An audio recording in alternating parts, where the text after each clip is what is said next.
What is causing cancer, especially breast cancer? Well, you kind of have this huge bell curve. So 5 to 10% of breast cancer is from inherited genetic mutations, the most famous and well-known being BRCA or BRCA. But there are a host of about 11 others, CHEK2, PALB2, a bunch of letters and numbers. But when you have one of these combinations, you are at extremely elevated risk to get breast and sometimes other associated cancer. So that accounts for a very tiny fraction, 5 to 10%. And I'll hand it to people who are, just kind of vegan since birth, excellent body weight, happy disposition, like everything that you can imagine that you could control, they control to the utmost, and they still get cancer. That is sort of the weird, bad luck, inexplicable. I would put that at way less than 5%, but it happens. And to those women, they're like, I did everything right, and it may be true. I find that there's always a little room for improvement somewhere, usually on the stress zone.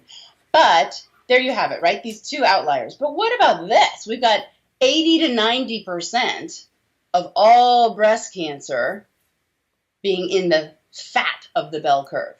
It's not genetics, and it's not bad luck or fate. So what is it? And statistics point to the truth about this, by the way. 87% of all women diagnosed with breast cancer do not have a single first-degree relative with breast cancer. Okay?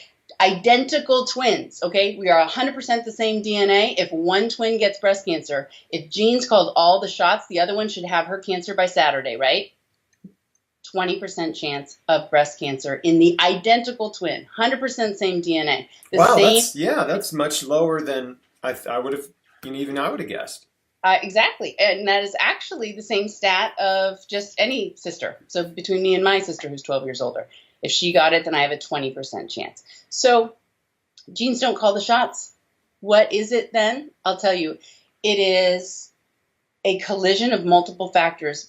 And in this balance, we can put boulders and we can put some pebbles and grains of sand, meaning some things are just so undeniably connected to breast cancer. And all of these things on the scale that we are about to talk about in our next time together are controllable by you. You are in control of you. Not genes, not your doctor, not fate, you. And those things on this scale are predominantly, far and away, diet and nutrition, alcohol, exercise, obesity, and then still very capable of tipping the scales toward health or illness come stress, hormone replacement therapy, environmental toxicities.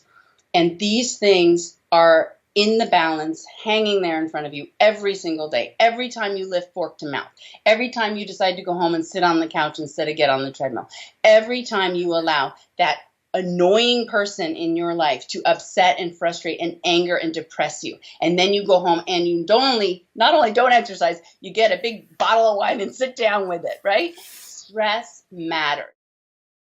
Thanks for watching. If you like what you just saw, why not subscribe? Here's a link to do that.